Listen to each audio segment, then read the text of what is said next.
तो देखो last class में हम लोगों ने क्या पढ़ा था, रिवाइज कर लेते हैं। बॉक्स प्रॉब्लम किया था जिसमें कि 3D में अगर कोई भी रेजिस्टेंस वगैरह गिवन हो, सीरीज पैरेलल कॉम्बिनेशन का जो प्रॉब्लम था, ये इस जगह पे ये रहा। तो जो रेजिस्टेंस है एज के अलोंग कितना होगा, बॉडी के अलोंग कितना होगा, body diagonal face diagonal body diagonal के अलोंग कितना होगा इक्विवेलेंट रेजिस्टेंस, वो हम लोगों ने लास्ट क्लास में निकाला था और उस पर कुछ एडवांस लेवल के क्वेश्चंस भी किए थे। और फिर कॉम्बिनेशन ऑफ सेल्स देखा था कि बैटरी अगर लगे हो, सीरीज में हो या पैरेलल में हो, तो किस तरीके से हम लोग इक्विवेलेंट ईएमएफ वगैरह हम लोग निकालते हैं, और रेजिस्टेंस इक्विवेलेंट हम लोग किस तरीके से निकालते हैं, ये हम लोगों ने देखा था। आगे हम लोग स्टार्ट करते हैं इंस्ट्रूमेंट वाला पार्ट, कि जो करंट इलेक्ट्रिसिटी चैप्टर है जिसमें कुछ इंस्ट्रूमेंट्स यूज़ होते हैं, उसको हम लोग किस तरीके से यूज़ करते हैं और उसका कंस्ट्रक्शन क्या है और उसमें क्या क्या पैरामीटर्स इम्पॉर्टेंट है। तो मेनली हम लोग इसमें तीन चीज़ के बारे में पढ़ेंगे जो मेज़रमेंट डिवाइसेस हैं। फर्स्ट है गैल्वेनोमीटर, दूसरा है अमीटर और तीसरा है वोल्ट मीटर। तो ये तीन चीज़ पढ़ने के बाद और भी चीज़ें हैं इंस्ट्रूमेंट्स जो करंट इलेक्ट्रिसिटी में यूज़ होता है, लेकिन ये तीन मेन है। तो गैल्वेनोमीटर से हम लोग स्टार्ट करेंगे।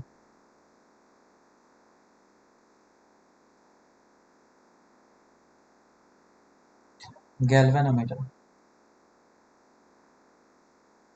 और जो इंस्ट्रूमेंट्स है पार्ट करंट इलेक्ट्रिसिटी का, उससे क्वेश्चंस अच्छे खासे आते हैं। अच्छे खासे इन द सेंस एक क्वेश्चन आने की प्रोबेबिलिटी ज़्यादा है, और इस क्वेश्चन में तुम्हें एरर एंड मेजरमेंट का मिक्सचर देखा जा सकता है कि एरर और मेजरमेंट के भी कुछ अप्लीकेशन देख लिया। जैसे कैसे काइनेमेटिक्स किसी में भी डाल दिया जाता है, एनएलएम में कहीं पे भी डाल दिया जाता है, एनएलएम भी कहीं पे भी चल जाता है। इलेक्ट्रोस्टैट से इसका मतलब एनएलएम भी तो है, उसमें फोर्स बैलेंस तो करना ही पड़ेगा ऐसा। तो ये भी ऐसा ही है, एरर एंड मेजरमेंट जो कि किसी भी चीज़ों में डाला जा सकता है। तो गैल्वेनोमीटर में एरर वगैरह इंक्लूड कराया जा सकता है, आमीटर में एरर इंक्लूड कराया जा सकता है, वोल्ट मीटर में भी एरर इंक्लूड कराया जा सकता है, आगे पोटेंशियोमीटर वगैरह भी होंगे, उसमें भी एरर को इंक्लूड कराया जा सकता है, क्योंकि ये एक्सपेरिमेंट्स है ना, एक्सपेरिमेंट में एरर ज़रूर आएगा। ठीक है, तो स्टार्ट करते हैं गैल्वेनोमीटर और समझते हैं सबसे पहले गैल्वेनोमीटर है क्या चीज़, किस तरीके से बनता है और इसको हम लोग किस तरीके से यूज़ करते हैं। तो गैल्वेनोमीटर एक सिंपल सा डिवाइस है जो कि करंट को मेज़र करता है, और टू बी वेरी प्रिसाइज ये स्मॉल करंट को मेज़र करता है, बहुत ही लार्ज करंट को मेज़र नहीं करता। स्मॉल करंट कितना होगा, मिली एम्पियर में। ठीक है, और ऐसा क्यों होता है उसके बारे में हम लोग समझते हैं। तो डेफिनेशन पहले हम लोग लिख लेते हैं। So galvanometer is a device, is a device which is used to measure a small current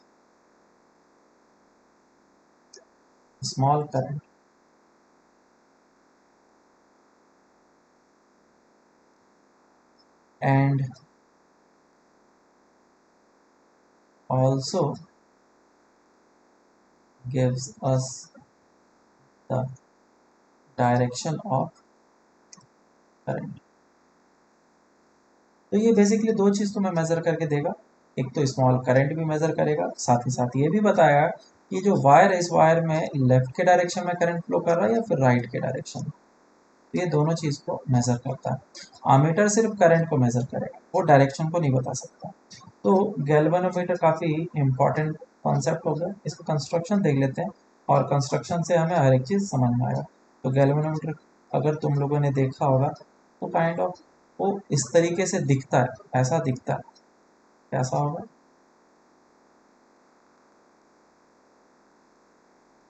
और इस जगह पे ये होगा निडल, और इस जगह पे 0 1 2 3 4 5 और इधर भी 1 2 3 4 5 ऐसा लिखा होगा। और इसमें दो स्क्रूज लगे रहेंगे जिसमें कि करंट इन एंड आउट हो सकता है, बराबर।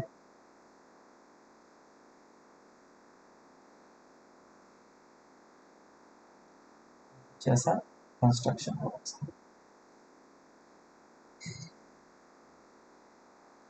ये हमारा गैल्वेनोमीटर। और एक इस जगह पे स्क्रू होगा ऐसा, जिसको रोटेट करा करके इसे कैलिब्रेट कराया जा सकता है, यूज फॉर कैलिब्रेशन। कभी कभी तुम लोगों ने देखा होगा ये जो निडल है एग्जैक्ट जीरो पे नहीं होता है, और एग्जैक्ट जीरो पे नहीं होता है तो हम लोग क्या करेंगे, इस स्क्रू का यूज करेंगे और इसको रोटेट कराएंगे। रोटेट कराने से क्या होगा, ये खुद इस जगह पे आ जाएगा, तो इसको कहा जाता है कैलिब्रेशन। और जब हम लोगों ने कैलिब्रेट कर लिया उसके बाद फिर करंट को फ्लो कराते हैं, जिससे कि इसका डिफ्लेक्शन लेफ्ट या राइट के डायरेक्शन में होता है डिपेंडिंग अपॉन द करंट। तो यहाँ पे लिखा होगा मिली एम्पियर ऐसा करके, जिससे कि हमें पता चल जाएगा इसका रीडिंग जो है मिली एम्पियर में हमें मिलता है। तो खैर ये तुम लोगों ने आई थिंक देखा होगा, देखा है। स्कूल में सर। हाँ हाँ स्कूल में। हाँ सर। हाँ सर अपने जी। घर में तो नहीं लेके आओगे, मीटर स्कूल में ही देखा होगा या फिर वीडियो में देखा होगा। अब इसके कंस्ट्रक्शन की बात करते हैं, तो ऊपर का जो बनावटी पार्ट है वो हम लोग देख रहे हैं। अब अंदर क्या होता है, ये जो निडल है, निडल से जुड़ा हुआ होता है एक सिलेंडर अंदर होता है, और मैं उसी का कंस्ट्रक्शन इस जगह पे कर रहा हूँ। तो एक सिलेंडर होता है, मैं इस जगह से देख रहा हूँ, ठीक है, ऐसे करके देख रहा हूँ। तो एक सिलेंडर ऐसे करके लगा होता है, उसको मैं इस तरीके से बनाऊंगा, और उस सिलेंडर के ऊपर वायर्स रैप किए होते हैं, और इस तरफ होता है मैग्नेट्स, एक नॉर्थ पोल और एक साउथ पोल। तो होगा यूं कि नॉर्थ पोल इस तरफ है और साउथ पोल इस तरफ है। बहुत सारी बातें यहाँ तो समझ में नहीं आएगी कि ये रोटेशन कैसे हो रहा है, क्योंकि वो मैग्नेटिक फील्ड का पार्ट है, तो वहाँ पे और भी अच्छे तरीके से हम लोग समझेंगे, लेकिन एक छोटा सा ओवरव्यू मैं ज़रूर दे दूँगा। तो इस सिलेंडर के ऊपर रैप किया हुआ होता है कॉइल, ये इस टाइप का कॉइल रैप किया होता है, ऐसे स्क्वायर के फॉर्म में,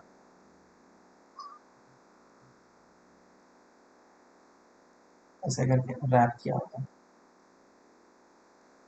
तो हुआ यूँ कि ये एक कॉइल है जो किसी एक्सटर्नल मैग्नेटिक फील्ड में रखा हुआ है, ढेर सारा रैपिंग है, एन नंबर ऑफ टर्न्स है ना, एन नंबर ऑफ टर्न्स,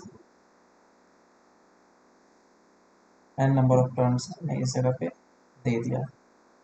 और किसी भी लूप को अगर एक मैग्नेटिक फील्ड वाले रीजन में रखा जाता है, और अगर इस लूप में करंट फ्लो करता है, तो ये लूप क्या करता है, डेविएट करता है, ठीक है। तो लूप क्या करेगा, रोटेट करेगा, किसके अबाउट, किस एक्सिस के अबाउट रोटेट करेगा इस तरीके से। क्यों, क्योंकि ये जो करंट इन हुआ है वो बेसिकली इस जगह से होते हुए सिलेंडर के अंदर रैप होता है, और रैप होने के बाद फिर इधर से बाहर निकलता है। तो बेसिकली करंट जो है इसमें से इन हो रहा है और एक करंट बाहर निकल रहा है। तो इस लूप में भी करंट इन हो रहा है और आउट हो रहा है। तो इसमें अगर करंट फ्लो करेगा तो इस करंट कैरिंग वायर में अगर मैग्नेटिक फील्ड के रीजन में रखा गया है, तो इस करंट कैरिंग वायर पे या फिर लूप पे टॉर्क लगता है मैग्नेटिक फील्ड के कारण से, और टॉर्क लगेगा तो ये रोटेट करेगा, और अगर रोटेट किया तो इसके साथ कनेक्टेड होता है निडल। तो अगर ये सिलेंडर इस एक्सिस के अबाउट रोटेट करेगा तो ये निडल भी रोटेट करेगा। समझ में आया क्या? लेट से अभी डायरेक्शन था इधर और डायरेक्शन को मैंने रिवर्स कर दिया, तो इसका डायरेक्शन ऑफ रोटेशन भी रिवर्स हो जाएगा, इसीलिए वो करंट का डायरेक्शन को भी मुझे बताता है। तो torque due to magnetic field ये लग रहा है, तो बोलोगे कि सर ये इसको 1 एम्पियर करंट फ्लो कराया तो 1 पे ही जाके काटा क्यों रुकेगा, टॉर्क तो लगते जाएगा, ये तो रोटेट करते जाएगा करते जाएगा करते जाएगा, वन पे ये तो रुक नहीं सकता है, टॉर्क लग रहा है ना। तो फिर वन कैसे शो कर रहा है निडल? अंदर लगा होता है स्प्रिंग, और मैकेनिज्म अंदर होता है, वो स्प्रिंग लगा होता है और बेस के साथ वो स्प्रिंग कनेक्टेड होता है। तो जैसे सिलेंडर रोटेट करेगा तो इस स्प्रिंग में क्या होगा, ट्विस्ट आया ना, मेरी बात समझे क्या? यस हाँ सर। सर।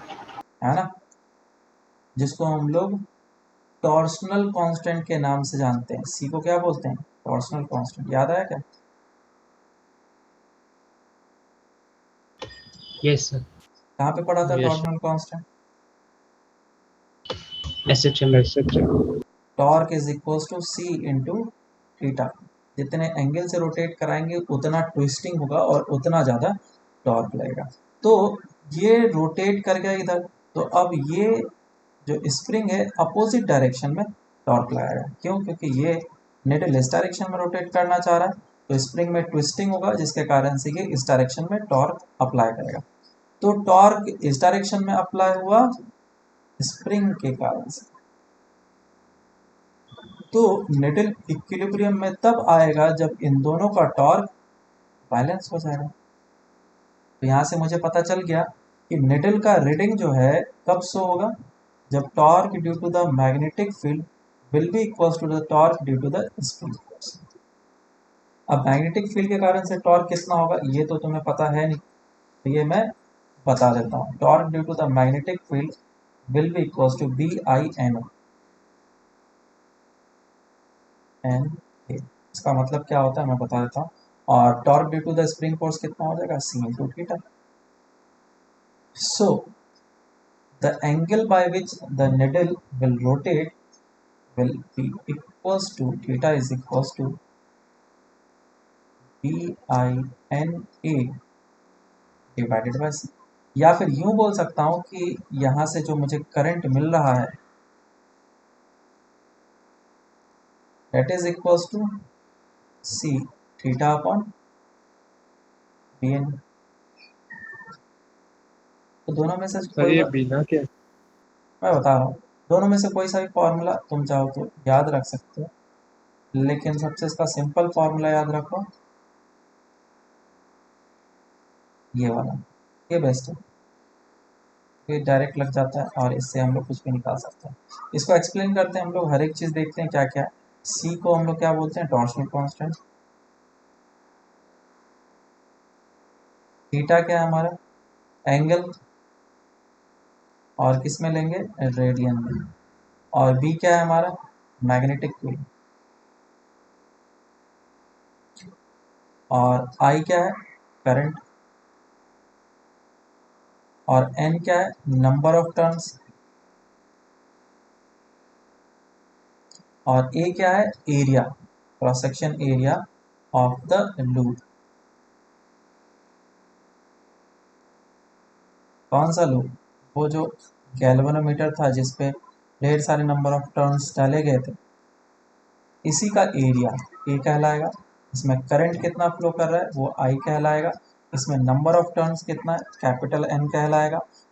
इस मैग्नेट मतलब साउथ पोल और नॉर्थ नॉर्थ पोल के कारण से जो मैग्नेटिक फील्ड आ रहा है, जो भी डायरेक्शन में आ रहा होगा, तो ये मैग्नेटिक फील्ड बी कहलाएगा। और निडल जो इसके साथ साथ रोटेट करेगा थीटा एंगल से, वो एंगल होगा थीटा। और स्प्रिंग जो कनेक्टेड है वो देगा सी, टॉर्सनल कांस्टेंट। समझा क्या? हाँ सर। हाँ, तो इसे हम यस लोग सर। याद रखेंगे। देखो और इसमें क्या चीज़ है, यहाँ पे जो हम लोगों ने स्प्रिंग यूज़ किया है, वो स्प्रिंग किस लिए यूज़ किया है, टॉर्क को बैलेंस करने के लिए। अब क्या होता है, बहुत बार जब हम लोग यूज़ करते हैं, बहुत बार, नंबर ऑफ टाइम्स ढेर सारे हो गए, तो स्प्रिंग में डिफॉर्मेशन होना स्टार्ट हो जाता है। अब उस डिफॉर्मेशन के कारण से जितना टॉर्क लगना चाहिए उतना टॉर्क लगा नहीं रहा है। या फिर उसमें परमानेंट डिफॉर्मेशन आ चुका है, तो अपने रिलैक्स्ड पोजीशन पे जब आता है तो स्प्रिंग में डिफॉर्मेशन होने के कारण से अब वो ज़ीरो पे रीडिंग नहीं आ पाता, ज़ीरो पे नहीं आ पाता। तो जिसके कारण से यहाँ पे क्या हो गया, एरर आ गया, है ना। मैं इसमें कोई भी करंट फ्लो नहीं करा रहा हूँ, फिर भी ये जो निडल है वो इस जगह पे, इसका मतलब करंट नहीं है, फिर भी वो रीडिंग को शो कर रहा है, इसका मतलब एरर आ चुका है। और इसी एरर को हम लोग खत्म करने के लिए इसका कैलिब्रेशन करते हैं। Okay, yes sir. Yes sir. तो वर्किंग मैंने बता दिया, आई थिंक आपको क्लियर होगा हर चीज़, कोई प्रॉब्लम नहीं होगा। इसका नेक्स्ट पार्ट है that is current sensitivity, current sensitivity.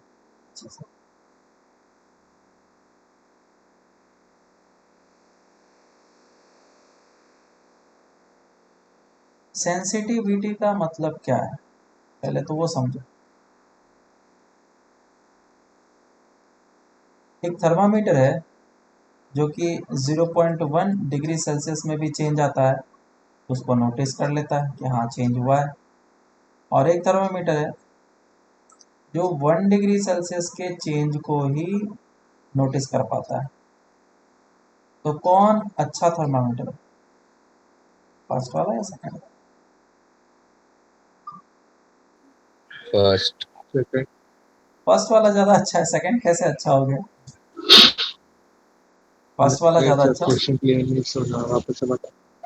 मैंने बोला कि मान लो कि ये एक कंटेनर जिसका टेम्परेचर को मैं धीरे धीरे धीरे करके बढ़ा रहा हूँ, और दो थर्मामीटर मैंने डाल दिए हैं इसमें।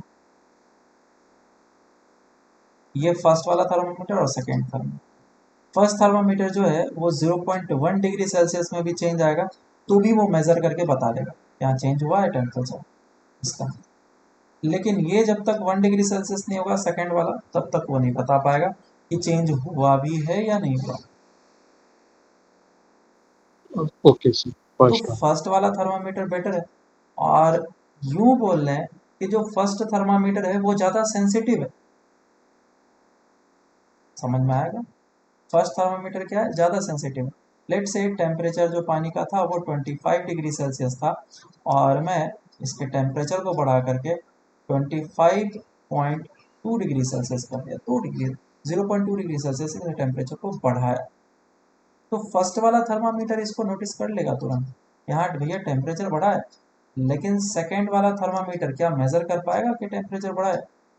नहीं, वो तो बता ही नहीं पाएगा। तो ये जो थर्मामीटर है सेकेंड फर्स्ट वाला वो ज़्यादा सेंसिटिव है। तो सेंसिटिव का मतलब आई थिंक तुम लोग को समझ में आ गया होगा। तो छोटे से छोटा चेंज को भी डिटेक्ट कर ले, है ना, ज़्यादा सेंसिटिव। क्लियर है क्या? Yes sir.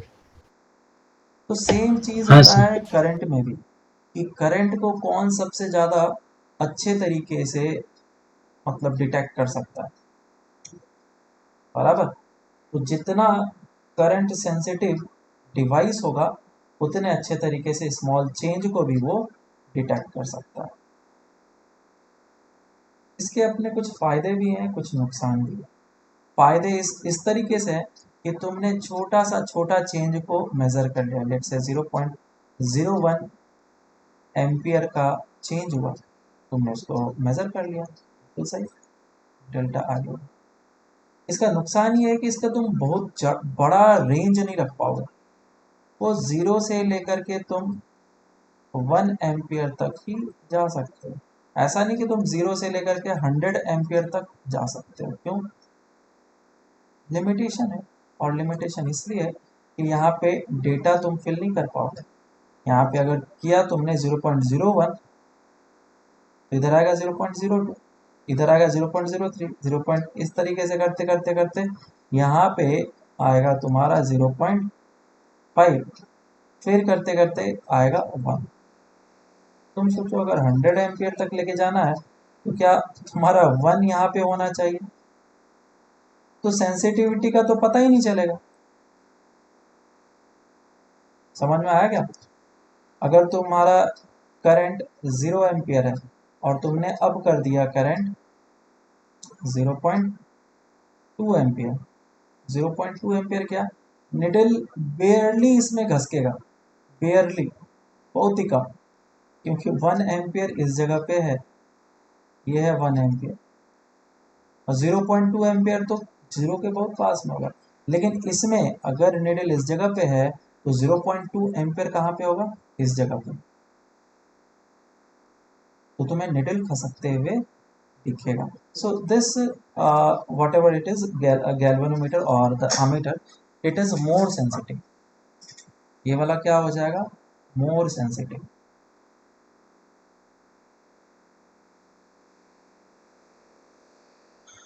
सेंसिटिविटी का मतलब समझ में आया, करंट सेंसिटिविटी। हाँ सर। हाँ, तो ये जो एंगल है थीटा, इसी को हम लोग देखना चाह रहे हैं। तो करंट सेंसिटिविटी बोलने का मतलब हो गया is equals to, current sensitivity is defined as, मैं यहाँ पे लिख देता हूँ, current sensitivity is defined as the angle rotated by the needle per unit current। ठीक है, करंट सेंसिटिविटी का फॉर्मूला है, current sensitivity is equal to theta upon I.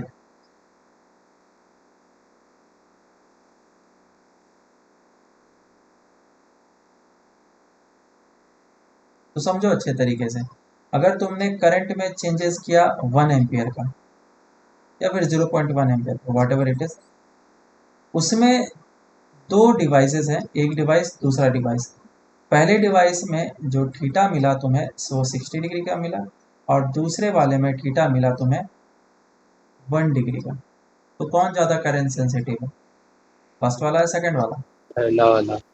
First वाला। जैसा कि मैंने यहाँ पे एक्सप्लेन किया, यहाँ पे बेयरली 1 डिग्री से रोटेट किया होगा और इस जगह पे तुम्हें ज़्यादा रोटेशन दिख रहा है, तो ये हमारा करंट सेंसिटिव, मोर करंट सेंसिटिव। तो इसका फॉर्मूला भी हम लोग लिख सकते हैं, ऊपर हम लोगों ने थीटा का वैल्यू चेक किया था। So current sensitive sensitivity is equal to theta upon I, and theta का वैल्यू क्या है, B I N A divided by C, I I I cancel out, ये हो जाएगा B N A divided by C. So this is the formula of current sensitivity. मुझे नहीं लगता कि तुम्हें याद रहेगा, क्योंकि ये फॉर्मूला भी यूज नहीं होता, तो तुम्हें इस फॉर्मूले को याद रखना है बस। अगर ये फॉर्मूला याद रहेगा तो लगभग हर एक चीज तुम्हें याद रहेगी। Okay. Okay sir. Yes sir. Angle rotated बोलो या फिर डिफ्लेक्शन बोलो, निडल के लिए डिफ्लेक्शन टर्म ज़्यादातर यूज किया जाता है। मैंने ऊपर जो लिखा है, the angle rotated by the needle is basically deflection, deflection of the needle.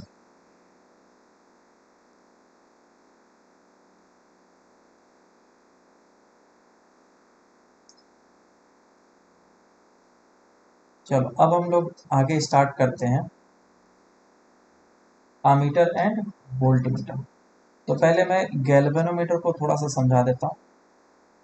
Galvanometer को इस तरीके से हम लोग डिनोट करेंगे, और गैल्वेनोमीटर का जैसा हम लोगों ने कंस्ट्रक्शन देखा, उसमें क्या होता है, वायर्स होते हैं, सिलेंडर होता है ऐसा, और इस तरीके से इसमें लूप बना होता है, और फिर करंट इधर से बाहर निकल जाता है। तो इसका कुछ ना कुछ तो रेजिस्टेंस भी होगा। उसके रेजिस्टेंस को कुछ लोग इसको जी से डिनोट करते हैं, रेजिस्टेंस ऑफ द गैल्वेनोमीटर।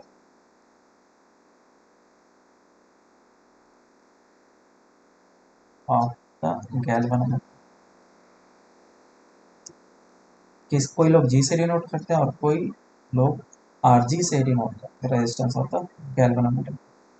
और ये जो रेजिस्टेंस है वो छोटा होता है, बहुत बड़ा नहीं होता है, और जिसके कारण से अगर करंट ज़्यादा इसमें फ्लो किया तो क्या हो जाएगा, गैल्वेनोमीटर खराब हो जाएगा। तो हर एक गैल्वेनोमीटर का अपनी कैपेसिटी है, इससे ज़्यादा उसमें करंट फ्लो कराएंगे तो वो खराब हो जाएगा। गैल्वेनोमीटर को इस तरीके से डिनोट करेंगे, और इसमें करंट जा रहा है, इस तरीके से जा रहा है आईजी करंट।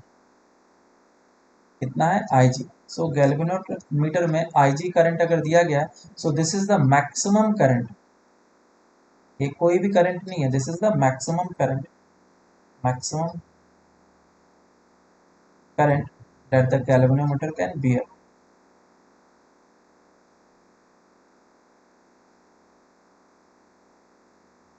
वो जी क्या है? Ig है करंट इन द गैल्वेनोमीटर। ये G का मतलब गैल्वेनोमीटर है, डिनोट करते हैं। ओके, तो इसके अक्रॉस पोटेंशियल डिफरेंस कितना हो जाएगा, potential difference across galvanometer will be equals to Ig into Rg। Clear है क्या, किसी को कोई प्रॉब्लम? और ये जो Ig करंट इस गैल्वेनोमीटर के थ्रू गया है, इतना ही रीडिंग शो करेगा, है ना। बहुत जगह पे निडल को इस तरफ से मैक्सिमम तक शो कराते हैं, दिस इज आई मैक्स, और ये 0। ऐसा भी गैल्वेनोमीटर यूज होता है। तो यहाँ पे है तुम्हारा 0 और इस जगह पे है मैक्सिमम करंट। तो ये मैक्सिमम करंट है Ig। समझ में बात आया क्या अच्छे से? कि मैं क्वेश्चन के पॉइंट ऑफ व्यू से बता रहा हूँ कि हम लोग किस तरीके से सोचेंगे गैल्वेनोमीटर को, और उसका सर्किट ऐसा होगा, और इस फॉर्मूले को हम लोग को अप्लाई करना। Okay, yes sir. तो इसमें जो करंट फ्लो कर रहा है वो क्या होना चाहिए, स्मॉल करंट, स्मॉल करंट। अब गैल्वेनोमीटर के हेल्प से ही हम लोग दोनों चीज को बनाते हैं, चाहे वो वोल्टमीटर हो चाहे वो आमीटर हो, इन दोनों चीज को बनाते हैं। तो हमें अब वोल्टमीटर को बनाना है, आमीटर को बनाना है, यूजिंग ए रेजिस्टेंस। और एक रेजिस्टेंस को कुछ इस तरीके से लगाना है कि हमारा गैल्वेनोमीटर बचा रहे। चलो, तो अब हम लोग देखते हैं आमीटर एंड वोल्टमीटर।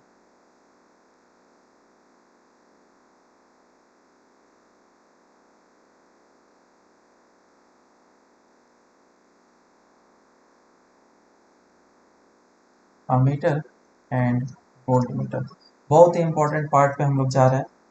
इसका जो भी कॉन्सेप्ट मैं यहाँ पे पढ़ाऊंगा वो बहुत ही ज़्यादा इंपॉर्टेंट है। अगर ये एक बार समझ में आ गया तो फिर समझ लो तुम आराम से कोई सा भी क्वेश्चन कर सकते हो। अगर नहीं समझ में आया तो सारे क्वेश्चन टफ लगेंगे, जो कि होते नहीं। तो गैल्वेनोमीटर,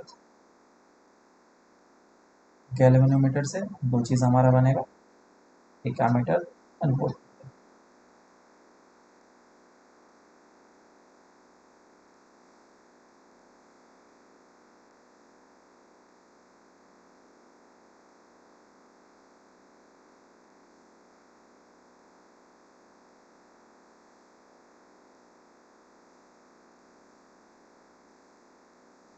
एमीटर एंड वोल्टमीटर। तो पहले हम लोग एमीटर को देखते हैं, इसको हम लोग ए से डिनोट करेंगे, और वोल्ट मीटर को इसे डिनोट करेंगे। एक एक करके हम लोग दोनों को समझेंगे, लेकिन अभी प्रेजेंटली एक साथ समझेंगे ताकि अच्छे से क्लियरिटी मिले कि हाँ ये दोनों में डिफरेंस क्या है, यूज कैसे करते हैं, और इसका क्या क्या एप्लीकेशन। तो अमीटर क्या चीज़ है, बताओ, तुम लोग को पता है अमीटर क्या है? करंट मेजर करेगा करंट लार्ज मेजर क्वांटिटी करने ऑफ वाला करंट। डिवाइस है। ओके, लेट से मेरे पास एक सर्किट है, एक सर्किट है मेरे पास, बैटरी है और ये एक रेजिस्टेंस है, आर रेजिस्टेंस है और ये बैटरी लगा। तो बताओ, अगर इस सर्किट में मैं चाहता हूँ कि करंट मेजर करूँ तो अमीटर को किस तरीके से लगाना पड़ेगा? इस सर्किट में मुझे क्या करना है? करंट मेजर करना। तो अमीटर को किस तरीके से लगाना पड़ेगा? दो तरीके हैं लगाने के। ये हमारे पास अमीटर है, इसके और टर्मिनल्स उसका शायद प्लस वाला एंड वो उसके बैटरी के प्लस वाले एंड के साइड जाएगा और माइनस वाला माइनस के साइड। मुझे तो इसमें करंट निकालना है ना, ये करंट कितना है। तो ये करंट अगर मुझे निकालना है तो अमीटर भी इसी जगह पे आएगा, अमीटर इस जगह पे आएगा। So the ammeter is connected in series, ammeter is connected in series. एक पॉइंट नोट करने वाला इधर ये है कि ammeter should be connected in series with the battery, with the load या फिर with the circuit जिसमें मुझे करंट निकालना है। मुझे इस वायर में करंट निकालना है तो करंट अमीटर से पास हो करके लोड में जाना चाहिए, बराबर। यहाँ तो मुझे दिख रहा है कि हाँ, जो करंट रेजिस्टेंस में होगा वही करंट इसमें होगा, बैटरी में। लेट से दो टुकड़े हो गए करंट का जिस तरीके से, और मुझे निकालना है, ये करंट आई है और इसमें करंट गया I1 और इसमें करंट गया I2, मुझे I2 निकालना है। तो अमीटर को कैसे लगाना चाहिए?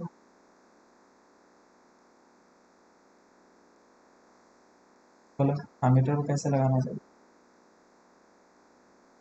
फर्स्ट और सेकेंड रेजिस्टर्स के बीच में ऊपर साइड। के सीरीज में लगा है ना, तुम अमीटर को चाहो तो यहाँ हाँ पे लगा दो, चाहे इस जगह पे लगा दो, चाहे इस जगह पे लगा दो, कहीं पे भी लगा दो, ये तुम्हें करंट मेजर करके दे देगा। लेकिन किसी एक लोकेशन पे लगाना है, हर एक जगह पे नहीं। तो तुमने इस जगह पे लगा दिया और तुम्हें वो सिर्फ और सिर्फ I2 मेजर कर, लेट से तुमने इस जगह पे लगाया है तो इधर जो करंट जा रहा है I2 वो तुम्हें मेजर कर। ओके, तो आई थिंक तुम लोग को समझ में आ गया होगा करंट किस तरीके से मेजर होता है, और मेजर करने के लिए मुझे अमीटर को सीरीज में लगाना होगा। अब एक प्रॉब्लम है, प्रॉब्लम ये है कि अमीटर क्या है? गैल्वेनोमीटर ही तो है। तो अगर इस गैल्वेनोमीटर में करंट फ्लो करेगा ये वाला, तब तो खराब हो जाएगा गैल्वेनोमीटर। क्यों? क्योंकि यहाँ पे तो कोई सा भी बैटरी हो सकता है, बहुत हायर पोटेंशियल वाले भी बैटरी हो सकते हैं, रेजिस्टेंस कम भी हो सकता है ना। तो करंट अगर ज़्यादा हुआ तब तो ये अमीटर खराब हो जाएगा, मतलब गैल्वेनोमीटर खराब हो जाएगा। तो मुझे ऐसा क्या करना चाहिए बेसिकली गैल्वेनोमीटर में ताकि वो बच जाए, वो खराब ना हो? वो हम लोग इंडिविजुअली पढ़ेंगे। तो मुझे कुछ करना पड़ेगा, कंस्ट्रक्शन ऑफ अमीटर हम लोग देखेंगे और उसमें हमें अच्छे तरीके से समझ में आएगा। चलो अब वोल्ट मीटर देख लेते हैं। तो वोल्ट मीटर में क्या होगा? कोई एक सर्किट है हमारे पास और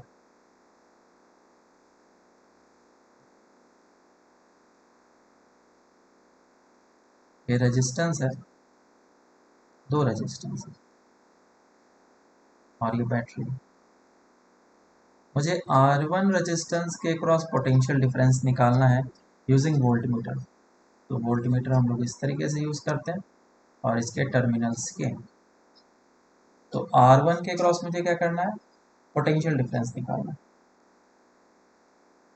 ए और बी के क्रॉस। तो बोलो किस तरीके से कनेक्ट करना चाहिए वोल्ट मीटर को? सर पैरेलल में। पैरेलल में, है ना। तो ये वोल्ट मीटर कुछ इस तरीके से जाएगा और ये इसके साथ ऐसा कनेक्शन बनाएगा। एरो का डायरेक्शन से करंट मतलब है ना, वो बेसिकली नॉब होता है जिसको टच करना होता है, जिसको हम लोग जॉकी बोलते हैं। So voltmeter should B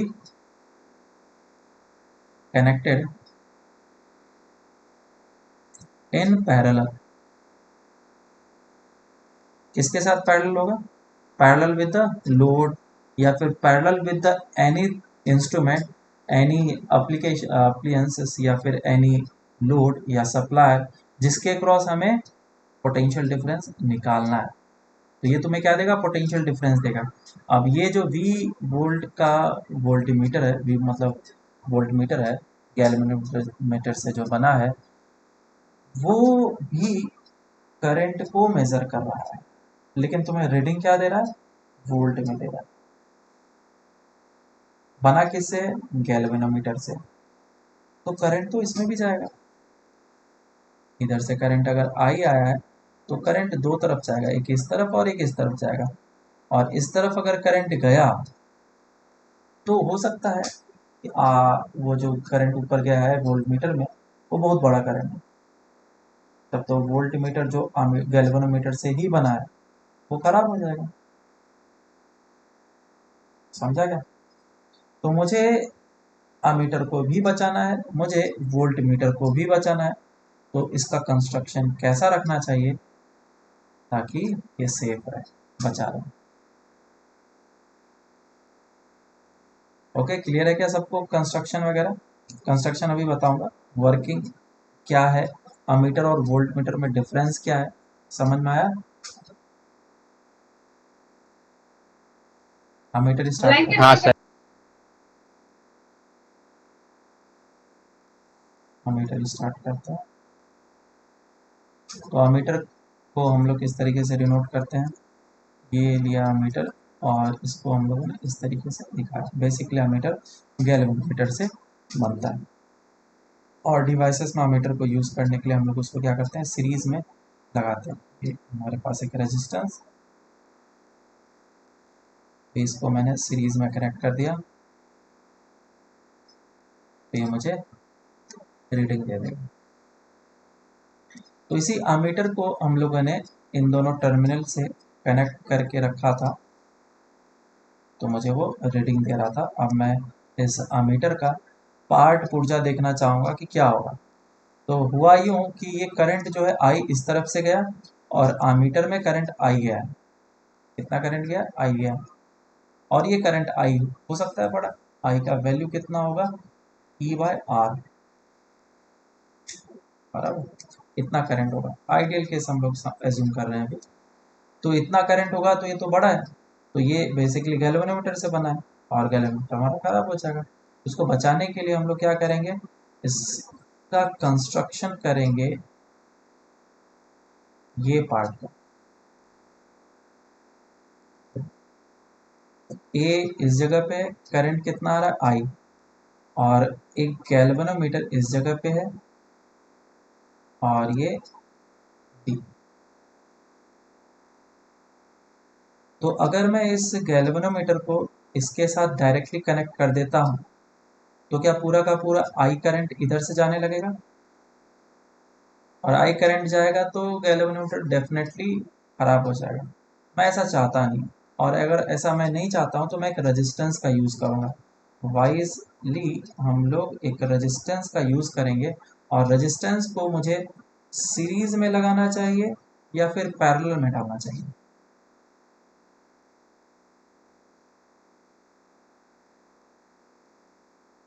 बोलो। ताकि गैल्वेनोमीटर में सबसे कम करंट जाए उसके लिए मुझे रेजिस्टेंस यहाँ पे लगाना चाहिए या फिर यहाँ पे लगाना चाहिए? बोलो, फर्स्ट केस या सेकंड केस, कौन सा सही रहेगा? Series. First case. First. First case गलत है। क्यों? समझना अच्छे से। अगर तुमने इस जगह पे सीरीज में लगाया है तो रेजिस्टेंस क्या अमीटर के अंदर एक सीरीज में रहेगा और यहाँ पे भी सीरीज में रहेगा। तो ये जो अमीटर का रेजिस्टेंस था वो भी तो इसके साथ ऐड हो जाएगा और तुमने रेजिस्टेंस बोला है ज़्यादा। क्यों? क्योंकि करंट होना चाहिए कम। और रेजिस्टेंस अगर ज़्यादा कर दिया तो जितना करंट होना चाहिए था आइडियली उतना होगा नहीं, तो मैं आंसर गलत मिलेगा, तो आमीटर तो यूज ही नहीं कर पाएंगे हम। समझा क्या? सर मतलब उससे और कम हो जाएगा। हाँ, करंट जो इसमें था आइडियली वो गलत करंट जाने लगेगा। किसके कारण से? आमीटर के कारण से। तो ये एक इंस्ट्रूमेंट ही नहीं बन पाया, फॉल्टी इंस्ट्रूमेंट बन गया जो खुद इलेक्ट्रिसिटी को कंज्यूम कर रहा है। मुझे ऐसा नहीं चाहिए। तो हम लोग क्या करेंगे, सेकंड कॉन्सेप्ट को यूज करेंगे। अब इससे फायदा क्या हुआ, सेकंड कॉन्सेप्ट क्यों यूज करेंगे? अगर करंट इस तरफ से आई जा रहा है तो रेजिस्टेंस ऊपर वाले का आर है और नीचे वाले का रेजिस्टेंस आर जी है। मान लो कि करंट जो है वो 100 एम्पियर है और मैं चाहता हूं कि आर जी में सिर्फ 1 एम्पियर करंट जाए, इससे ज़्यादा ना जाए, सारा का सारा करंट इधर से निकल जाए 99 एम्पियर। तो उसके लिए आर जी और आर में कंपेयर करके बताओ किसका वैल्यू बड़ा होना चाहिए और किसका छोटा होना चाहिए।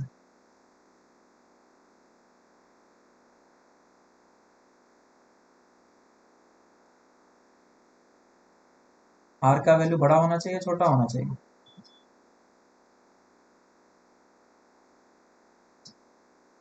हंड्रेड एम्पियर करंट आ रहा है, मैं चाहता हूं कि गैल्वेनोमीटर में सिर्फ आरजी बड़ा होगा। 1 एम्पियर करंट जाए। मैं क्या चाहता हूँ, गैल्वेनोमीटर में सिर्फ 1 एम्पियर करंट जाए, इससे ज़्यादा ना जाए। तो आर जी का वैल्यू या फिर आर का वैल्यू जो है वो बड़ा होना चाहिए, छोटा होना चाहिए? सर आरजी का बड़ा होगा वैल्यू। आर जी का बड़ा होगा।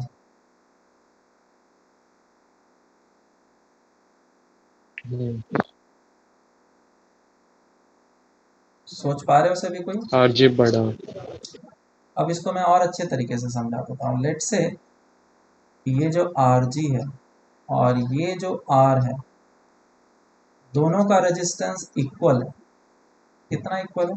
मान लो कि इसका 1 ओम है और इसका भी 1 ओम है। तो क्या दोनों में करंट जो है I/2 चला जाएगा, डिवाइड हो जाएगा। समझा गया? हाँ सर। मैं अगर इसके रेजिस्टेंस को बढ़ाऊंगा, 2 एम्पियर कर दिया, अब क्या होगा? 2 एम्पियर बोला, 2 ओम कर दिया मैंने रेजिस्टेंस को। तो करंट एक पानी के फ्लो की तरह है, जिधर रेजिस्टेंस कम उधर जाएगा पानी ज़्यादा। तो इस तरफ 2I/3 करंट चला जाएगा और इस तरफ I/3 चला जाएगा। और उसी तरीके से मैं इसके रेजिस्टेंस को बढ़ाया। तो हम लोग ऐसा नहीं करते। हम लोग क्या करेंगे, क्योंकि गैल्वेनोमीटर का रेजिस्टेंस चेंज नहीं हो सकता है, वो हमारे हाथ में नहीं है। हम लोग ये जो रेजिस्टेंस यूज़ कर रहे हैं एक्सटर्नली, उस रेजिस्टेंस के साथ छेड़छाड़ कर सकते हैं। तो मैं इसके रेजिस्टेंस को कम करूँगा, इसका रेजिस्टेंस कर दिया मैंने, हाँ, और कम कर दिया तो करंट ज़्यादा हो जाएगा, और 1/4 कर दिया और ज़्यादा करंट हो जाएगा, 1/10 कर दिया, करंट इधर और ज़्यादा बढ़ने लगेगा और इस तरफ करंट घटते जाएगा। मेरी बात समझ में आ रही है ना? तो इसीलिए हम लोग जो आर का वैल्यू रखते हैं वो छोटा रखते हैं, बहुत ही ज़्यादा छोटा रखते हैं। इससे फ़ायदा क्या हुआ कि जो गैल्वेनोमीटर में करंट था वो गया कम।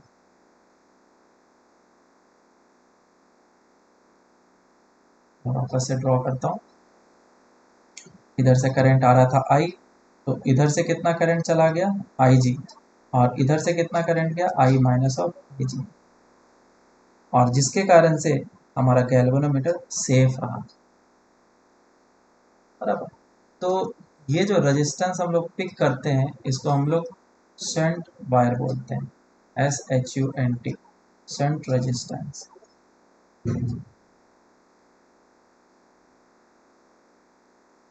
शंट का मतलब क्या होता है पता है? सिंपल एक वायर से कनेक्ट कर देना शंट कहलाता है। जैसे एक बैटरी है, बैटरी को मैं एक सिंपल वायर से कनेक्ट कर दूँ, उसको शंट कहते हैं। तो ये काम हमें करना होता है।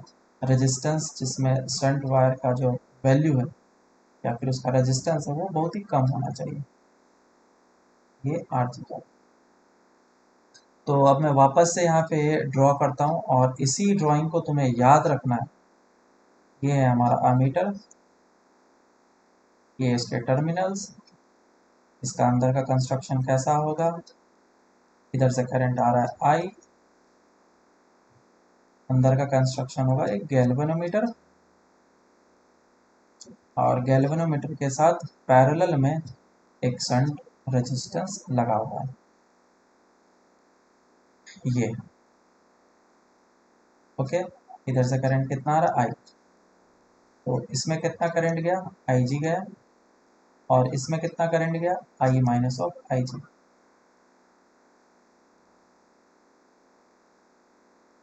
ओके, याद रहेगा ये कंस्ट्रक्शन? Yes sir.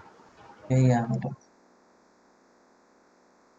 अगर तुम्हें ये कंस्ट्रक्शन याद रहेगा अच्छे तरीके से तो फिर तुम्हें ये इक्वेशन भी याद रहेगा, और जो कि मैं नीचे लिखने वाला हूँ। इसके क्रॉस जो पोटेंशियल डिफरेंस होगा वो मैं दो तरीके से लिख सकता हूँ, RG into IG equals to S into I minus of IG।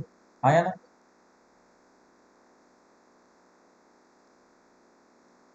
अरे बोलो,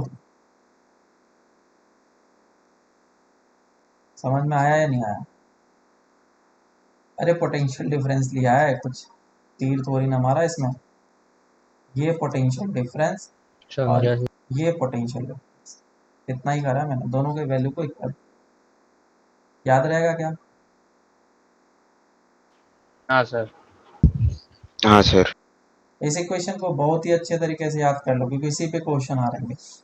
और ये जो है डायग्राम, इसको याद कर लो। बस यही दो चीज़ है, ऊपर का पूरा समझाया मैंने, सिर्फ होता क्या है, कैसे करते हैं, तो बस इतना सा याद रखना। तो इसमें अगर तुम्हें S का वैल्यू निकालना है तो S will be equals to RG IG divided by I minus of IG। ये चीज़ हो जाएगा। अब I और IG क्या है, हम लोग कैसे पहचानेंगे I क्या है? सो I is the maximum current in the galvanometer, sorry in the ammeter.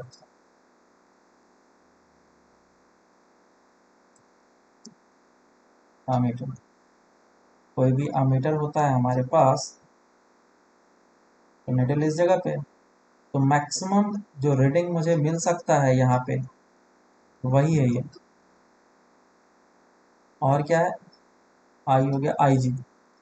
IG is what, maximum current in the galvanometer. तो गैल्वेनोमीटर तुम्हें गिवन होगा, उसका मैक्सिमम करंट कितना होगा वो तुम्हें क्वेश्चन में मेंशन किया जाएगा। और अगर मेंशन नहीं किया गया है तो V is equals to IG into RG formula use करके हम RG या फिर IG कुछ भी निकाल सकते हैं। क्वेश्चन पे डिपेंड करता है उसने क्या क्या डेटा दिया है। S क्या है हमारा, शंट वायर रेजिस्टेंस,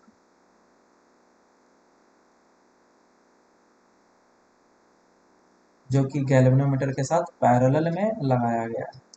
और RG क्या है, रेजिस्टेंस ऑफ द गैल्वेनोमीटर। बस इसे याद रखना चाहिए।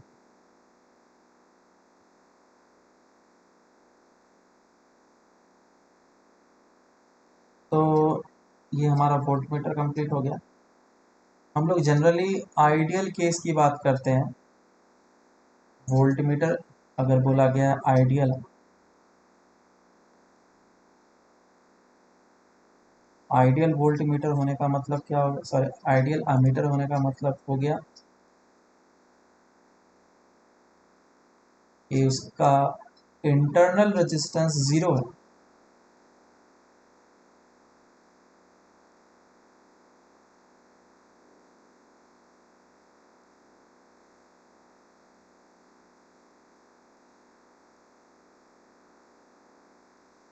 समझना बात को। अभी कितना करंट फ्लो कर रहा है, I is equal to V by R. लेकिन अब मैं सर्किट में करंट मेजर करना चाहता हूँ, तो मैंने क्या किया, एक वोल्ट मीटर का यूज़ किया और वोल्ट मीटर को सीरीज में लगा दिया। तो अभी इससे करंट कितना फ्लो करेगा, बोलो। क्या आमीटर का भी कुछ ना कुछ तो रेजिस्टेंस रहेगा, कुछ ना कुछ तो होगा, तो रेजिस्टेंस ऑफ द आमीटर होगा। तो यहाँ पे हम लोग क्या बोलेंगे, that current flowing will be equals to V divided by R plus resistance of the ammeter. So this will be our current or this will be the reading. This will be the reading of the ammeter. लेकिन हम लोग जब ideal case की बात करते हैं, तो ideal case में resistance of the ammeter neglect करते हैं या फिर बोलते हैं कि बहुत ही कम है। तो जब कम बोलेंगे तो आई कितना हो जाएगा, I will be equals to V upon R, जो कि इसके बराबर है। क्लियर है क्या सबको?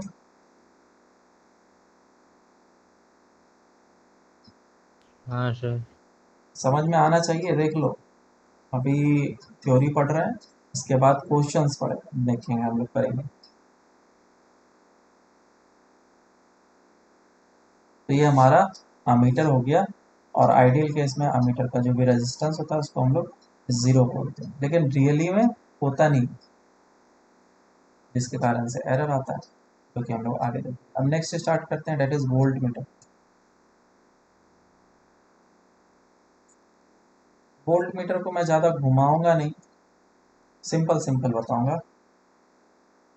कैसे होता है वोल्ट मीटर। तो अभी हम लोगों ने देखा कि हमारे पास एक वोल्ट मीटर है, और इस वोल्ट मीटर का जो टर्मिनल है वो हम लोग सर्किट में कनेक्ट करेंगे। कैसे कनेक्ट करते हैं, पैरेलल में।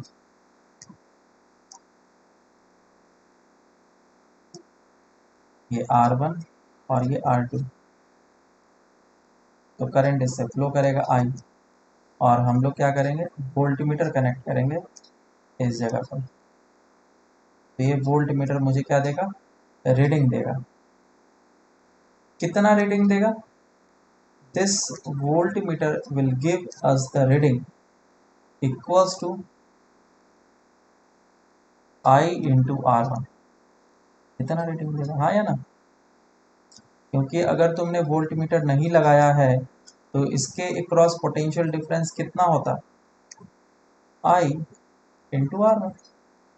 और तुमने अगर वोल्ट मीटर लगाया है तो भी तुम्हें वोल्ट मीटर से उतना ही रीडिंग मिलना चाहिए, तभी तो मैं बोलूँगा आइडियल है। क्लियर है क्या ये बात?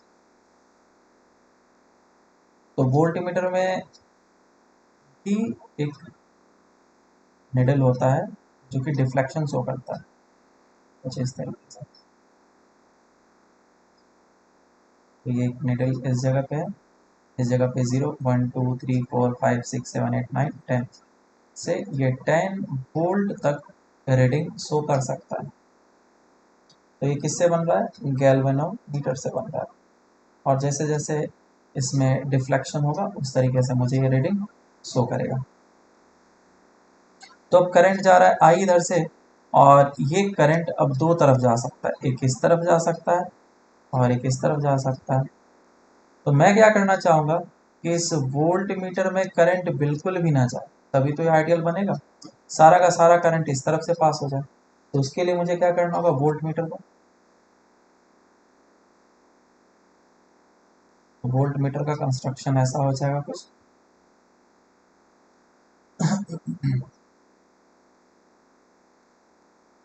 ये जो कनेक्ट किया गया था किसी भी एक रेजिस्टेंस के साथ, यहाँ पे R1 रेजिस्टेंस था ऐसा था, और इधर से करंट जा रहा था I। मैं चाहता हूँ कि इधर जो है बिल्कुल भी करंट ना जाए, बहुत ही कम करंट जाए। उसके लिए मुझे क्या करना होगा, एक गैल्वेनोमीटर के साथ सीरीज में बहुत ही बड़ा सा रेजिस्टेंस लगाना पड़ेगा, जिसका रेजिस्टेंस का वैल्यू क्या हो, बहुत ही ज़्यादा। अगर रेजिस्टेंस का वैल्यू बहुत ज़्यादा होगा तो इसके थ्रू जो करंट पास कर रहा है वो बहुत ही कम होगा। ओके, तो सारा का सारा करंट इधर से फ्लो कर जाएगा। आई थिंक मेरी बात क्लियर है, तुम लोग को समझ में आ रही होगी। तो इधर से कितना करंट मैक्सिमम जा सकता है, आई जी के बराबर। इससे ज़्यादा करंट जाना नहीं चाहिए, नहीं तो गैल्वेनोमीटर खराब हो जाएगा। और इसका खुद का रेजिस्टेंस है आर जी, और मैं एक बड़ा रेजिस्टेंस ले रहा हूँ आर बी। तो इसके क्रॉस पोटेंशियल डिफरेंस कितना होगा, the potential difference across these points will be equals to Ig into Rv plus of G। और क्या ये एग्जैक्टली इसके बराबर होगा, है ना, जो कि रीडिंग शो कर रहा है। तो कभी भी क्वेश्चन में आएगा तो V क्या चीज़ है हमारे लिए, V is the maximum reading. और मैं क्वेश्चन के फॉर्म से मैं चीज़ों को बताऊंगा। ये है हमारे पास वोल्ट मीटर, और वोल्ट मीटर का कंस्ट्रक्शन क्या है, एक रेजिस्टेंस है जिसका रेजिस्टेंस का वैल्यू बहुत ही बड़ा है, और उसके साथ सीरीज में गैल्वेनोमीटर लगा हुआ है, और इसमें मैक्सिमम जो करंट है, ये डॉटेड लाइन दे रहा हूँ मैं,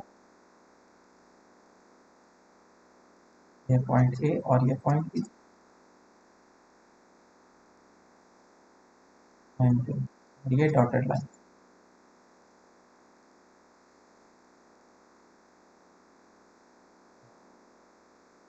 तो इसमें मैक्सिमम करंट कितना जा सकता है, आई जी। इसके क्रॉस पोटेंशियल डिफरेंस कितना हो जाएगा, एट वोल्ट मीटर के cross maximum potential difference will be equals to I G into R V plus of G. इस इक्वेशन को याद रखना है तुम्हें, और यही सारा काम तुम्हें करके देगा। समझते हैं, V क्या है हमारा, maximum reading of volt meter. IG क्या है,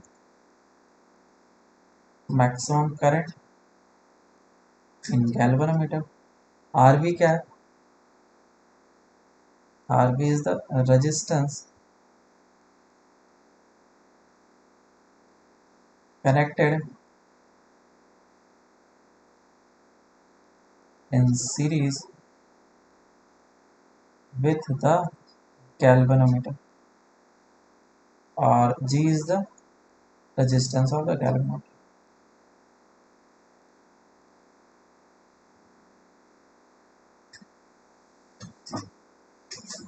याद रहेगा सबको,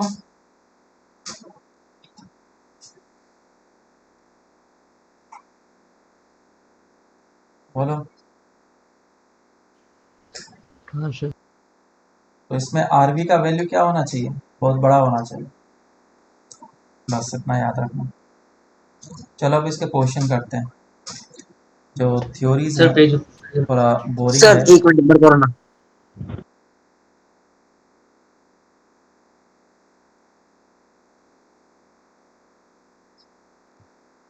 तो पहले हम लोग सिंपल क्वेश्चन कंप्लीट करते हैं, उसके बाद फिर हम लोग अच्छे क्वेश्चन की तरफ देखेंगे। तो सिंपल क्वेश्चन, क्वेश्चन ऐसा दिया गया है कि find the value of the shunt resistance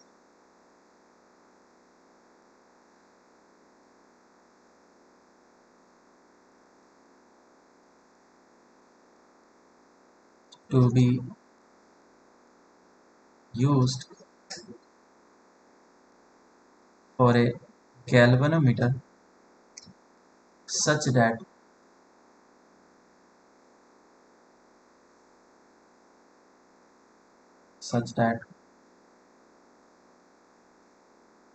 its maximum reading is 10 ampere।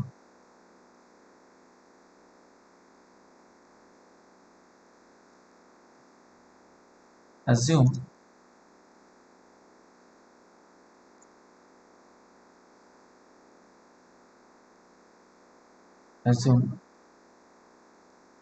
the maximum current in galvanometer is 10 milliampere and resistance of galvanometer is G. Solve करो।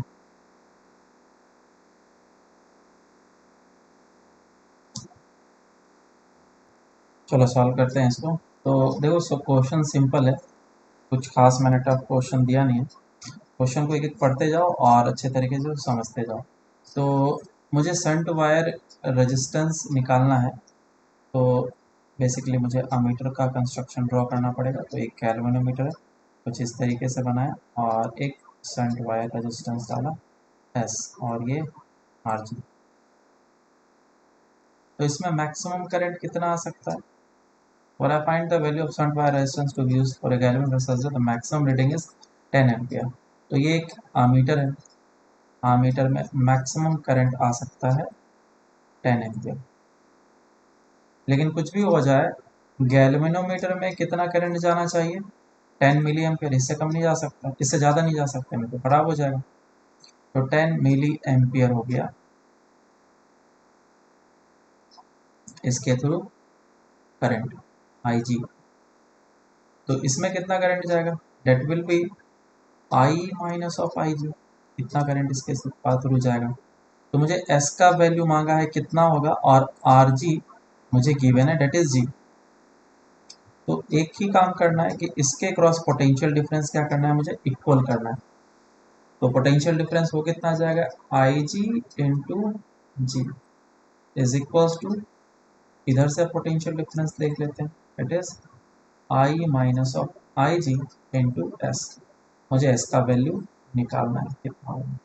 तो बाकी सारे वैल्यूज को बस पुट करना है, आंसर हमारा आ जाएगा। So I G into G divide by I minus of I G, और आई जी का वैल्यू कितना है? 10 मिली एम्पियर है। तो 10 into 10⁻³ -3g divided by 10 minus of 10⁻⁻²।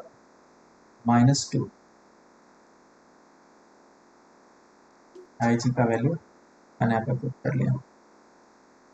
तो फाइनल आंसर कितना आ रहा है? 10⁻² divided by 10 minus of 0.0। Final answer हमारा एक्यूरेट जो होगा वो ये आ जाएगा। लेकिन अगर क्वेश्चन में अप्रोक्सीमेशन लेना है या फिर दिया गया हो, तो इस वैल्यू को हम लोग चाहें तो नेगलेक्ट कर सकते हैं। हमारा एस का वैल्यू कितना आ जाएगा? 10⁻² डिवाइड बाई 10 इंटू जी।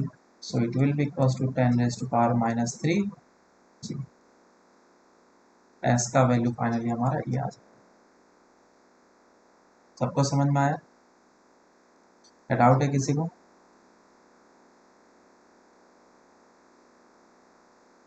बोलो, डाउट है क्या किसी को? No sir.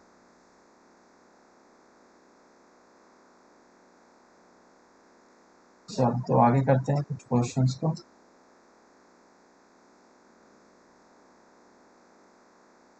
क्वेश्चन ऐसा है, what is the value of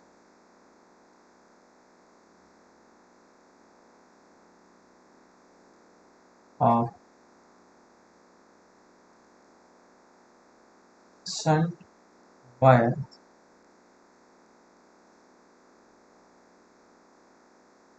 which passes 10% of main current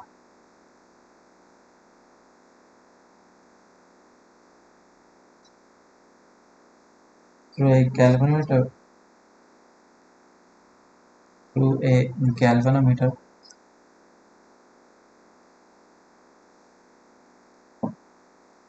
whose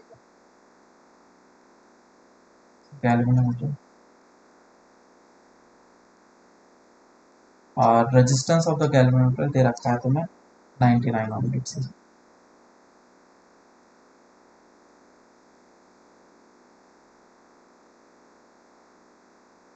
is equals to 99। Solve करो इसको भी, सेम कंस्ट्रक्शन है, सेम काम करना है, उसी तरीके से आंसर आएगा। सो क्वेश्चन में बोल रखा है what is the value of shunt wire which passes 10% of main current through the galvanometer। तो इसका मैं कंस्ट्रक्शन बना लेता हूँ, और ये शंट वायर, तो जितना भी करंट आ रहा है, लेट से इससे करंट आ रहा है आई, तो कितना करंट गैल्वेनोमीटर में जाएगा, पासेस 10% ऑफ मेन करंट, तो 10% ऑफ मेन करंट कितना हो जाएगा, आई डिवाइडेड बाई 10, और बाकी करंट इधर से जाएगा which is 9i divided by 10, और ये हो जाएगा एस। वही फिर से काम करना है, इन दोनों के क्रॉस जो पोटेंशियल डिफरेंस है, एक बार इधर से और एक बार इधर से निकालेंगे और दोनों को इक्वल कर लेंगे। So I by 10 into galvanometer का resistance that is G is equals to 9i by 10 into the shunt wire का रेजिस्टेंस डेट इज S, और I10 कैंसिल आउट होगा, G का वैल्यू हम लोग बाद में पुट कर लेंगे, ये हो जाएगा 9S। So S is equals to G divide by 9, G का वैल्यू 99 ओम है, तो आंसर आ जाएगा 11 ohm. Simple, okay.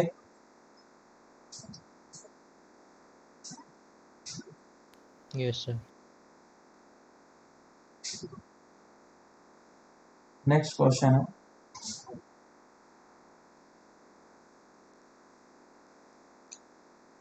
Find the percentage error इन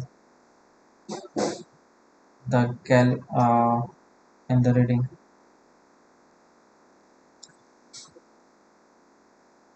तो एक अमीटर है हमारे पास, और अमीटर जो है वो एक गैल्वेनोमीटर से बना हुआ है, और किस तरीके से बना हुआ है वो कुछ ऐसा दिया हुआ है, दैट गैल्वेनोमीटर और शंट वायर का रेजिस्टेंस मेंशन किया गया। डेट से क्वेश्चन को इजी बनाने के लिए हम लोग इसको कर लेते हैं, 4 ओम का गैल्वेनोमीटर का रेजिस्टेंस है, और जो शंट वायर का रेजिस्टेंस है इट इज ऑल्सो 4 ओम, और इसी अमीटर को यूज करना है इस सर्किट में वैल्यूज निकालने।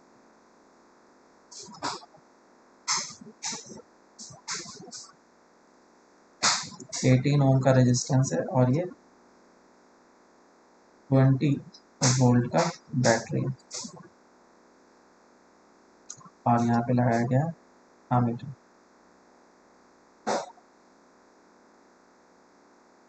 सॉल्व करो इसको। सो परसेंटेज एरर इसमें निकालना है, तो परसेंटेज एरर का मतलब ये हो गया क्या एक्चुअल में मुझे मिलना चाहिए और मुझे क्या मिल रहा है, उससे कितना डेविएशन, उसी को एरर हम लोग बोलते हैं। तो सिंपल सा इसका सॉल्यूशन होगा, कुछ खास इसमें है नहीं। पहले देख लेते हैं कि अगर अमीटर नहीं लगा होता तो करंट कितना होता। 20 वोल्ट का बैटरी लगा और इसमें करंट कितना होता, फिर I is equals to 20 divided by 18, इतना एम्पियर करंट होता। लेकिन अब तुमने क्या कर दिया, एक अमीटर लगाया है, और इस अमीटर के लगाने के कारण से उसमें क्या करंट अभी भी 20/18 रहेगा, नहीं, तो चेंज हो जाएगा, क्योंकि अमीटर को सीरीज में लगाते हैं और अमीटर का कंस्ट्रक्शन ऐसा है। तो बेसिकली इस अमीटर का कुछ रेजिस्टेंस है, और वो रेजिस्टेंस कितना है अमीटर का, 4 ओम और 4 ओम पैरेलल में है, तो 2 ओम हो जाएगा रेजिस्टेंस। तो इसका 2 ओम रेजिस्टेंस है, इसका 18 ओम रेजिस्टेंस है। तो अब करंट कितना फ्लो करेगा, I dash, so I dash will be equals to 18 plus 2, और ये कितना है 20 वोल्ट, तो 20 divide by 18 plus 2 which is equals to 1 ampere. तो एक्चुअल में करंट कितना फ्लो कर रहा है 1 एम्पियर, और यही रीडिंग शो करेगा। लेकिन होना क्या चाहिए था, इतना होना चाहिए था। हमें दिखा कितना रहा है, इतना दिखा रहा है। तो इसका मतलब जो मुझे मिलना चाहिए वो नहीं मिल रहा है। There is slight deviation from the actual reading. तो इसका वैल्यू कितना होगा, 20 डिवाइड बाई 18 कितना आ रहा है, 1.11 आ रहा है। So percentage error is equals to delta I divide by I into 100। जितना करंट है एक्चुअल में उससे ज़्यादा दिखा रहा है रीडिंग या कम दिखा रहा है, कम दिखा रहा है, तो इसीलिए वो नेगेटिव होगा। तो मैं यहाँ पे मैग्नीट्यूड में बता रहा हूँ, डेल्टा आई कितना हो जाएगा, that is 20 divided by 18 minus of 1 divided by actual which is कितना लेंगे, 20 divide by 18।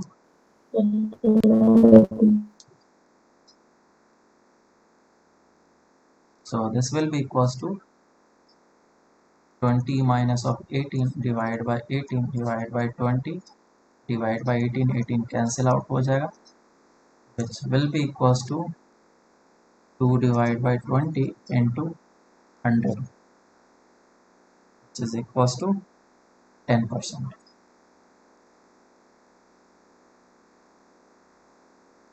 So percentage error is 10%.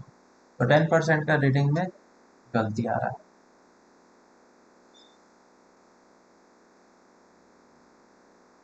ठीक है, तो ये समझ में आ गया। नेक्स्ट क्वेश्चन करते हैं।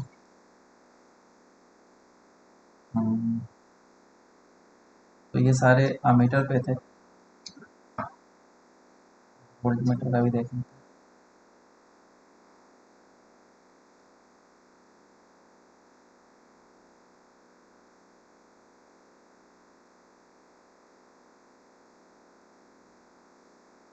लेट्स से क्वेश्चन बोला गया, एक galvanometer has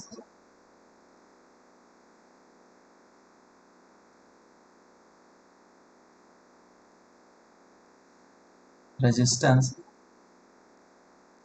of G ohm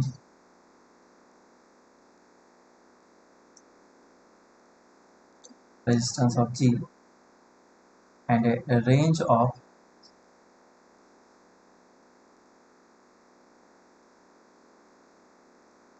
V volt.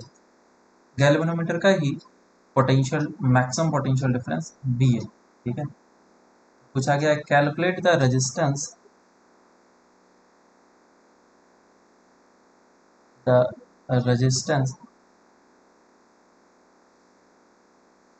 to be used in series with the galvanometer such that its range is extended to n times of V।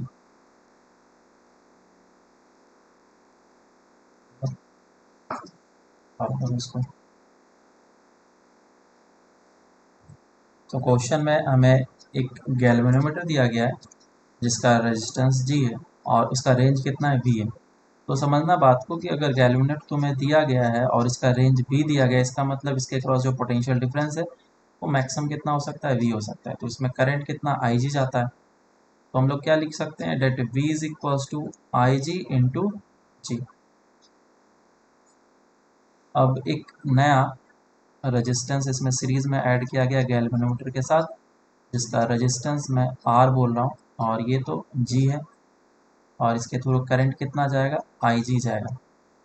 तो अब potential कितना हो जाना चाहिए, क्योंकि इसके रेंज को एक्सटेंड कर दिया, तो इसके क्रॉस जो पोटेंशियल डिफरेंस हो जाना चाहिए वो हो जाना चाहिए n times of V। Current कितना जा रहा है, IG जा रहा है, तो सिंपल सा काम करना है, डेट इसके cross potential difference NV will be equals to R plus of G into IG। IG का वैल्यू उठा करके इधर से पुट कर लेंगे हम लोग, कितना आएगा N V is equals to R plus of G into I G का वैल्यू आ जाएगा P divided by G. V और वी कैंसिल आउट हो जाएगा, ये हो जाएगा N G is equals to R plus of G. So value of R will be equals to N minus one into G. ये answer आ जाएगा। क्या सबको समझ में आया क्या? यस हाँ सर। सर। ओके, चलो एक अच्छा सा क्वेश्चन करते हैं फिर। ए galvanometer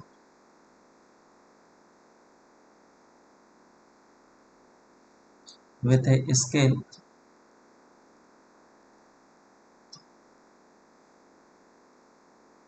divided into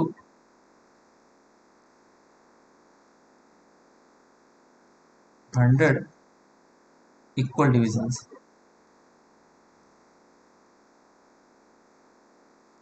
100 equal divisions has a current sensitivity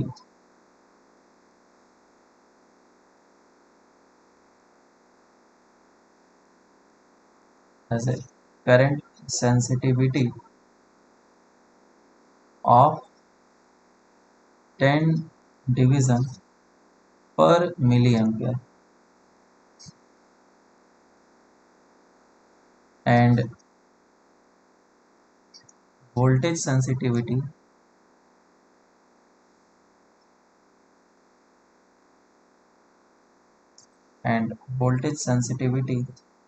of 2 division per millivolt। तो ये तुम्हें अमीटर के बारे में बताया गया है। अब नेक्स्ट क्वेश्चन इसमें पूछा गया है, first one is find the resistance that should be used। तो find the value of resistance to be used such that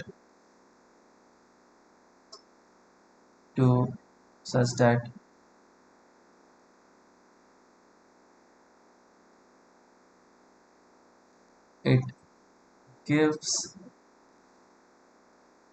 a reading of 5 ampere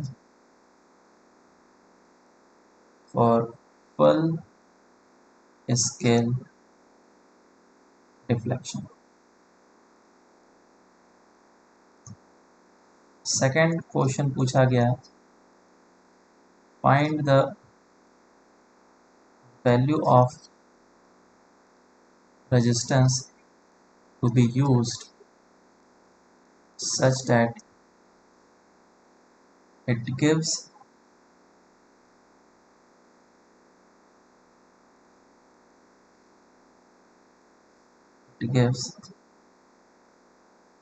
us the reading of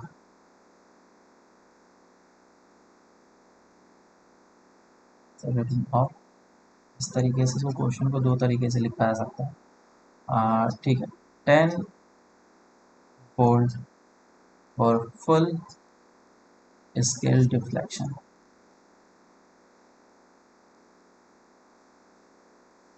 solve करो इसको, पहले first वाला solve करना, उसके बाद फिर हम लोग सेकंड वाला डिस्कस करेंगे बाद में। पहले फर्स्ट सॉल्व करके मुझे आंसर बताओ, इसको डिस्कस करेंगे, फिर बाद में सेकंड करेंगे। तो सबसे इम्पोर्टेंट जो होता है वो होता है सर्किट। सर्किट को सबसे पहले बनाया करो जब भी इस तरह के क्वेश्चन हैं। कोई भी क्वेश्चन के लिए सर्किट बना, या फिर कोई भी चाहे ज्योमेट्रिकल ऑप्टिक्स का क्यों ना हो, सबसे पहले डायग्राम बना, उसी से तुम्हें पता चलेगा कि आगे क्वेश्चन में करना क्या है। तो सेंटेंस में तुम्हें अच्छे तरीके से दे दिया गया है कि गैल्वेनोमीटर का जो डिविजन्स है वो कितने 100 इक्वल डिविजन्स हैं, और करंट सेंसिटिविटी बताया गया है, तुम्हें वोल्टेज सेंसिटिविटी भी दिया गया। तो पहले गैल्वेनोमीटर को ड्रॉ करते हैं और फिर उसके जो भी वैल्यूज़ वगैरह दिए गए हैं उसको हम लोग देखते हैं। तो ये हमारे पास एक गैल्वेनोमीटर है, और गैल्वेनोमीटर में अगर इस जगह पे रीडिंग्स देखें तो उसके 100 डिविजन्स किए गए हैं। इस जगह से इस जगह तक कितने डिवीजन है? 100 डिविजन्स। और एक डिवीजन में मुझे क्या मिल रहा है? 1 डिवीजन में बोला गया है कि 10 डिवीजन पर मिली एम्पियर रीडिंग शो करता है। मतलब कि 10 डिवीजन में रीडिंग कितना मिलता है हमें? 1 मिली एम्पियर का काइंड ऑफ ऐसा। तो पूरा जब फुल स्केल डिफ्लेक्शन होगा तो मैक्सिमम करंट गैल्वेनोमीटर में तुम्हें कितना मिलेगा? कोई बता सकता है? Maximum current in the galvanometer will B, 10 million. इसको 10 से मल्टीप्लाई कर लो। सो 100 डिवीजन में कितना आ जाएगा? 10 मिली एम्पियर करंट आ जाएगा। मतलब गैल्वेनोमीटर में मैक्सिमम करंट 10 मिली एम्पियर जा सकता है। उसी तरीके से बोला गया है कि वही गैल्वेनोमीटर है, अभी भी उसमें 100 डिविजन्स हैं, अभी भी 100 डिविजन्स हैं, लेकिन अब वोल्टेज सेंसिटिविटी को बताया गया है कि वो 2 डिवीज़न में 1 मिली वोल्ट देता है, 2 डिवीज़न में 1 मिली वोल्ट देता है। तो अगर ये फुल डिफ्लेक्शन होता है तो maximum potential difference across galvanometer कितना देगा? कितने से मल्टीप्लाई कर लें 100 करने के लिए 2 को? 50। 50 से मल्टीप्लाई कर लेते हैं दोनों साइड। ये मैंने दोनों साइड 50 से मल्टीप्लाई कर लिया, तो इधर मुझे जो maximum potential difference across the galvanometer मिला, that is equals to 50 millivolt. तो ये दो क्वांटिटी मुझे निकल करके आ गया है। अब मैं इसका कंस्ट्रक्शन बना लेता हूँ। तो इसमें मैक्सिमम करंट कितना जा सकता है? 10 मिली एम्पियर। और इसके क्रॉस पोटेंशियल डिफरेंस कितना है? 50 मिली वोल्ट। लेकिन इसका गैल्वेनोमीटर का रेजिस्टेंस कितना है वो हमें नहीं पता है। निकाल सकते हैं ना, V is equals to I into R से। V कितना है? 50 मिली में इज इक्वल्स टू आई कितना है? 10 मिली में। तो ये मिली मिली कैंसिल आउट हो जाएगा। सो गैल्वेनोमीटर का रेजिस्टेंस 5 ओम निकल करता है। क्लियर है क्या? अब क्वेश्चन में क्या पूछा है? तो ये हाँ सर। गैल्वेनोमीटर का तुमने सारे डिटेल्स को निकाल लिया। अब क्वेश्चन में पूछा है find the value of the resistance to be used such that it gives a reading of 5 ampere for full scale deflection। मतलब तुम्हें एक अमीटर को बनाना है, और अमीटर बनाने में तुम्हें फुल स्केल डिफ्लेक्शन 5 एम्पियर का मिलना चाहिए। ठीक है, तो अमीटर बनता कैसे है? गैल्वेनोमीटर से बनता है। गैल्वेनोमीटर में क्या करना होता है? एक शंट वायर लगाना होता है इस तरीके से। तो इस शंट वायर का रेजिस्टेंस कितना होगा, यही तुमसे पूछा। तो 5 एम्पियर अगर मैक्सिमम करंट होगा, रीडिंग होगा, तो वो इस जगह पे होगा 5 एम्पियर। लेकिन गैल्वेनोमीटर से कितना जाना चाहिए? IG। इससे जाना नहीं चाहिए ज़्यादा, नहीं तो गैल्वेनोमीटर खराब हो जाएगा। तो बाकी करंट इधर से जाएगा, I माइनस ऑफ IG। तो पोटेंशियल डिफरेंस इसके क्रॉस क्या करना है? हमें इक्वल करना है। कितना हो जाएगा? I minus of IG into S is equals to I G into इस गैल्वेनोमीटर का रेजिस्टेंस आर जी। सारे वैल्यूज हमें पता है, मैं बस वैल्यूज को पुट करूँगा। आई का वैल्यू है 5 और आई जी का वैल्यू कितना है? आई जी ऊपर निकाला था 10 milli ampere. 10 into 10 raise to power -3 ampere में हम लोग लिखेंगे। एस का वैल्यू निकालना है, I G 10 into 10 raise to power -3, और आर जी जो मैंने यहाँ से निकाला that is 5। So S will be equals to 10 raised to power -2 into S divided by 5 minus of 0.01। अब ये क्वेश्चन पे डिपेंड करता है या फिर ऑप्शन पे डिपेंड करता है कि किस तरह का ऑप्शन दिया है। अगर नेग्लेक्ट करना है तो हमारा आंसर, तो वो न्यूमरेटर में 5 होगा ना वो ऐसे। हाँ, अगर इसको नेग्लेक्ट करना है तो ये 10⁻⁻² बोलने का मतलब s डिवाइडेड बाय 500 हो जाएगा। तो वो 5 है ना। और सॉरी, हाँ सर वो 5 होगा। 5 है 5।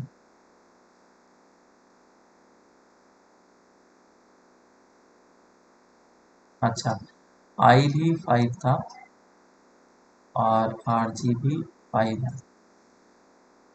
समझ में आया क्या? तो this will be 1/100 ohm which is equal to 0.01 Om.